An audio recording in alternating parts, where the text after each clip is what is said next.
বাংলায় শিল্পের ডাবল ইঞ্জিনের গতি, বাংলায় ফিরছে টাটা, জানালেন শিল্পমন্ত্রী তাপস রায়। টাটার সঙ্গে আমাদের যোগাযোগে আছি, কথাবার্তা চলছে যাতে ওদেরকে আনা যায়। শুধু অটোমোবাইল নয়, তার বাইরে ওদের অনেক ব্যবসা রয়েছে, সেগুলো যদি এক্সপানশনে ওরা যায় এবং যদি নতুন ইউনিট খোলে, এই দুই। আরেকটা জিনিস আপনারা জানেন যে টাটা 900 কত কোটি টাকা ক্লেম করেছিল, তার বোধ হয় 750 কোটি টাকা আমাদের দিতে হবে উইথ সুদ। এই সমস্ত চাবি দিয়ে গেছে মমতা ব্যানার্জি। তো সুতরাং তো সেটা তো কোর্টের অর্ডার, তো সুতরাং সেই জিনিসটাতেও আমাদের তো ভাবনা চিন্তা করতে হয়। বাংলায় আরো 4000 কোটির বিনিয়োগ, পুরুলিয়া রঘুনাথপুরে অমিত মেটালিক্স লিমিটেডের নতুন ইস্পাত কারখানা। 17 অগস্ট কারখানার ভিত্তিপ্রস্তর স্থাপনে মুখ্যমন্ত্রী, জানালেন শিল্পমন্ত্রী।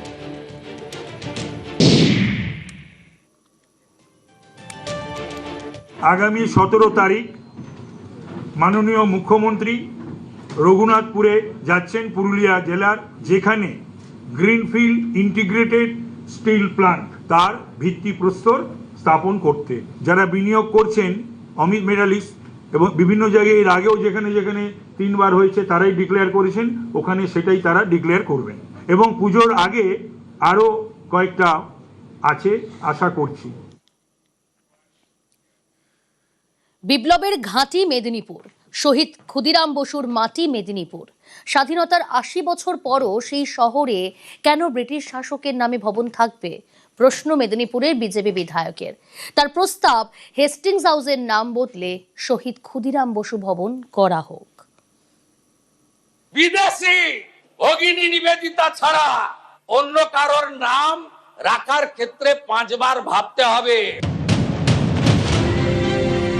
মেদিনীপুর বিপ্লবের সূতিকাগার, আপোষহীন স্বাধীনতা আন্দোলনের অপর নাম, বীর বিপ্লবী ক্ষুদিরাম বসুর জন্মস্থান, যার নামে আজও বাঙালির রক্ত ফোটে। ভারতের স্বাধীনতা সংগ্রামের ইতিহাসে ক্ষুদিরাম বসু এক অমর অধ্যায়।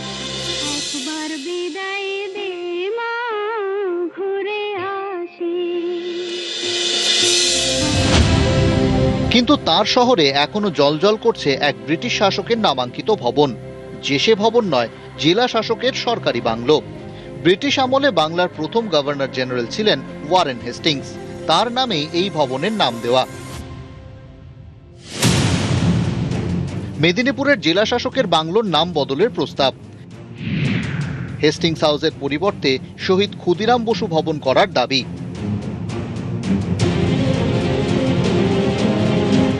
স্বাধীনতার আগে এই ভবন থেকে চলত ব্রিটিশদের প্রশাসনিক কাজ।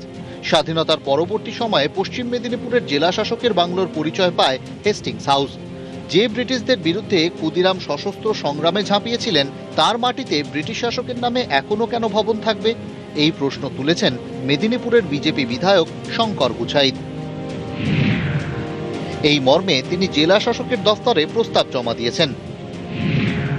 তার দাবি, হেস্টিংস হাউসের পরিবর্তে জেলা শাসকের বাংলোর নাম শহীদ ক্ষুদিরাম বসু ভবন করা হোক। স্বাধীনতার এত বছর পরও পশ্চিম মেদিনীপুর জেলা শাসকের যে বাংলো, তার নাম আছে হেস্টিংস হাউস। তাই আমি মনে করেছি এটা অত্যন্ত দুর্ভাগ্যজনক আজকের দিনে শহীদ ক্ষুদিরাম বসু ভবন এই নামকরণ করার দাবি জানিয়ে আজকে লিখিত আকারে মাননীয় জেলা শাসককে আমি জানিয়েছি।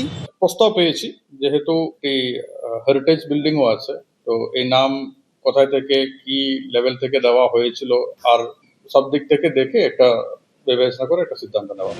পশ্চিম মেদিনীপুর থেকে শোভন দাস, নিউজ 18 বাংলা। মুর্শিদাবাদ জেলা পেতে চলেছে নতুন হল্ট স্টেশন।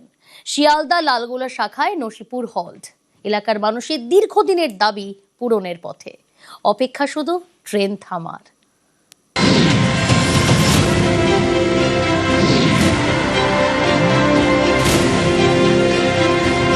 মুর্শিদাবাদের লালবাগ মহকুমায় নসিপুর, দীর্ঘ 22 বছর পর এখানে থামবে ট্রেন, তৈরি হবে নতুন স্টেশন, নাম নসিপুর হল্ট। আশেপাশে যে এলাকাগুলো আছে, আমরা লালবাগ বা আজিমগঞ্জ জংশনে ট্রেন ধরতে হয় এবং নসিপুরটা চালু হলে আমাদের খুব সুবিধা হতো। যে কোনো লোকাল ট্রেন কিছু চললেও মানুষ উপকৃত হবে।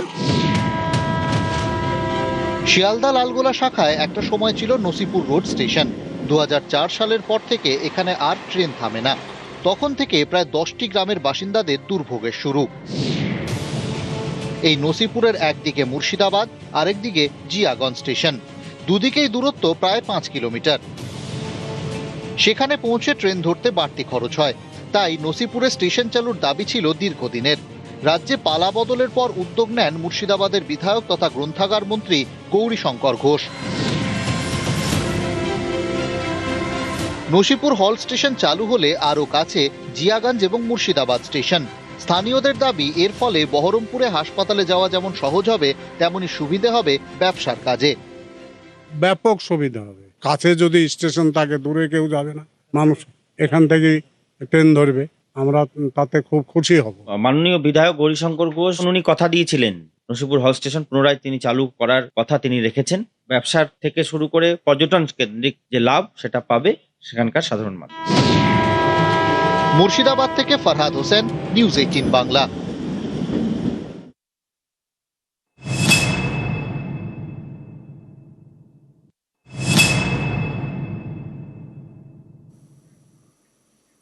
হাইওয়েতে টোটো নো এন্ট্রি। জাতীয় রাজ্য সড়কে টোটো চলাচলে নিষেধাজ্ঞা। গুরুত্বপূর্ণ রাস্তায় টোটো ই রিকশায় না, পুলিশকে নির্দেশ দিয়েছে পরিবহন দফতর। কলকাতা, আসানসোল, শিলিগুড়ি সহ সব জেলাকে নির্দেশ। হাইওয়েতে টোটো চলাচলে যানজট, দুর্ঘটনার আশঙ্কা। কেন্দ্রের নির্দেশ ও রাজ্যের মেমো অনুযায়ী পদক্ষেপ। হাইওয়েতে টোটো নো এন্ট্রি। জাতীয় রাজ্য সড়কে টোটো চলাচলে নিষেধাজ্ঞা।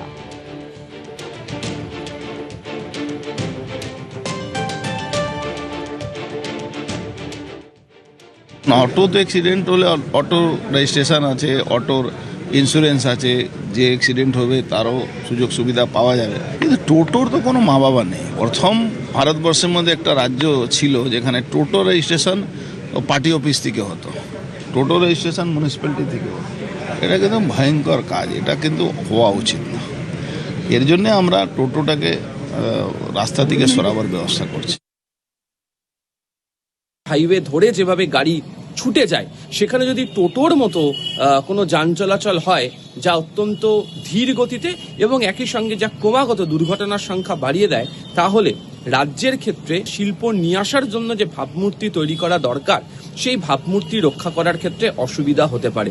এবং অনেকেই বলছেন শিল্পের গতির ক্ষেত্রে হাইওয়ে জুড়ে টোটোর চলাচল শিল্পের গতিকে অনেকটা হলো স্লো বা স্লথ করে দেয়। এই অবস্থা থেকে বেরিয়ে আসার জন্যই রাজ্য সরকারের তরফ থেকে এই হাইওয়ে জুড়ে টোটো চলাচল শুধুমাত্র পথ নিরাপত্তা সংক্রান্ত বিষয় নয়, একই সঙ্গে রাজ্যের শিল্প উন্নয়নের ভাবমূর্তিকেও সামনে নিয়ে আসবে, এমনটাই মত একটা বড় অংশের, বিশেষত যারা শিল্প সংক্রান্ত বিষয় প্রতিনিয়ত নানা ধরনের কাজ করে চলেছেন। আবির ঘোষাল, নিউজ 18 বাংলা। নো এন্ট্রিতেও টোটো দৌরাত্ম। জাতীয় সড়কে নিষেধাজ্ঞার পরেও ডোন্ট কেয়ার। নকশালবাড়ির এশিয়ান হাইওয়েতে টোটোবাজি। নিষেধাজ্ঞা না মেনে দেদার টোটো চলাচল। জাতীয় সড়কে টোটো চলাচলে এবার কড়াকড়ি। জাতীয় সড়কে টোটো চলাচল বন্ধের নির্দেশ প্রশাসনের। এটা আমাদের কেউ জানায়নি বা আমাদের কোনো খবর নেই এটার। এখন যদি বর্তমান বন্ধ করে দেয় তাহলে আমরা কি করে খাবো? এই সংসারটা কি করে চলাবো? আমরা এই টোটোর উপরে নির্ভর আছে। আমাদের তো অন্য রোড নাই যে আমরা অন্য রোডে অন্য সাইডে চলে যাব। তাহলে আমাদের যে কোনো একটা কাজ তো ফ্যামিলি চলাইতে তো হবে আমাদেরকে। চুরি ডাকাইতি করতে তো যাব না কারো বাড়িতে। তো এইটার জন্য আমাদের সরকার কিছু করক, কাজকর্মর জন্য দাও। যে কোনো কাজকর্ম দিলে আমরা করে খাইতে পারি। বন্ধ করে দিলে আমরা কিভাবে চলবো? আমরা গরিব মানুষ, এইসব করেই খাই আমরা। আপনারা কি জাতীয় রাজ্য সড়কে টোটো চালান? হ্যাঁ, আমরা তো এখানেই চলাই, এখানে ছাড়া তার উপায় নেই আমাদের। কি হবে যদি বন্ধ হয়ে যায়? বন্ধ হলে তো বলতে হবে কিছু, যে আমরা কিভাবে চলবো, কিভাবে খাবে। সুবিধা হবে আপনাদের? অসুবিধা হবে, আমাদের তো কোনো আর রাস্তা নাই, কোনো অন্য কাজকর্ম করে খাইতে পারি না। নো এন্ট্রিতেও টোটো দৌরাত্ম। জাতীয় সড়কে নিষেধাজ্ঞার পরেও ডোন্ট কেয়ার। শিলিগুড়িতে জাতীয় সড়কে টোটো দৌরাত্ম। জাতীয় সড়কে দাঁড়িয়ে সারি সারি টোটো। ছবি দেখাচ্ছি আপনাদের। জাতীয় সড়কে টোটো চলাচল বন্ধের নির্দেশ প্রশাসনের। নকশালবাড়ির পর শিলিগুড়ির ছবি দেখুন আপনারা। নো এন্ট্রিতেও টোটো দৌরাত্ম। আমি তো জানি না, জানলে পরে তো আসতাম না। আমি যেরকম স্যার বলে দিল আর আমি আর আসবো না। আমি যাই না দাদা, আমি নতুন নিচ্ছি তো, ওরা তো জানেন না এগুলো রাস্তার মধ্যে আসতে পারবো, আসবো না। জাতীয় এবং রাজ্য সড়কে কোনো টোটো চলাচল করবে না, নতুন নির্দেশিকা জারি করেছে রাজ্যের পরিবহন দপ্তর। খবর পাওয়া মাত্রই কিন্তু ট্রাফিক পুলিশ তারাও কিন্তু এখানে কিন্তু অভিযান শুরু করেছে যাতে কোনো রকম টোটো চলাচল করতে না পারে। ইতিমধ্যে বেশ কয়েকটি টোটোকে কিন্তু আটকও করেছে শিলিগুড়ি ট্রাফিক পুলিশ। ক্যামেরায় অলোক কুমার দের সঙ্গে পার্থপ্রতিম সরকার, নিউজ 18 বাংলা, শিলিগুড়ি।